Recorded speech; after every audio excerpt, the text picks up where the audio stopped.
राक्षस धर्म होता है, उसी प्रकार से हम सब क्या हैं? सबसे पहले मानव हैं। और मानव का धर्म क्या कहलाता है? मानव धर्म कहलाता है। और मानव धर्म का सबसे पहला जो सीढ़ी है, पहली सीढ़ी वो क्या कहलाती है? कि भूतल केवलम नाम एकम मनो मानवानां महावैर दुर्निग्रहम् जेन वीरेण एतत् मनो निर्जितम् वैरिणस्तेन अन्ये जितावानवान्। इस धरती पर जिस दिन से हम जन्म लेते हैं ना, बंधुओं केवल 2 रिश्ते में जीते हैं, बाकी सब रिश्ते पीछे के हैं।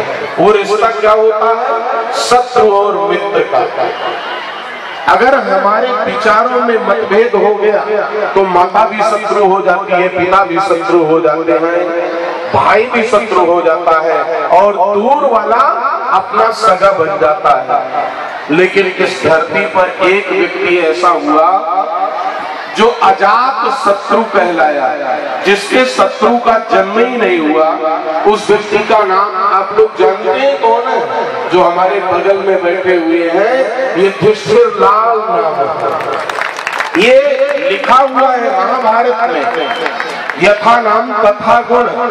धर्मात्मा राजा युधिष्ठिर के जीवन में कोई शत्रु नहीं था जिससे वो अधिकार के लिए लड़ते रहे। वो दुर्योधन दुष्ट पापी एक दिन पितामह भीष्म से पूछा कि महाभारत के युद्ध में मुझे विजय कैसे प्राप्त हो सकती है? बोले ये तो सफलता की कुंजी केवल और केवल महात्मा युधिष्ठिर के पास है। बोले उन्हीं से तो हमारा झगड़ा है, फिर वो हमें विजय का रास्ता क्यों बताएंगे? बोले नहीं, वो सिद्धांत के लिए लड़ रहे हैं, अधिकार के लिए लड़ रहे हैं। अधिकार खोकर बैठ रहना ये महादुष्कर्म है, न्यायार्थ अपने बंधु को भी दंड देना धर्म है। तो अधिकार के लिए लड़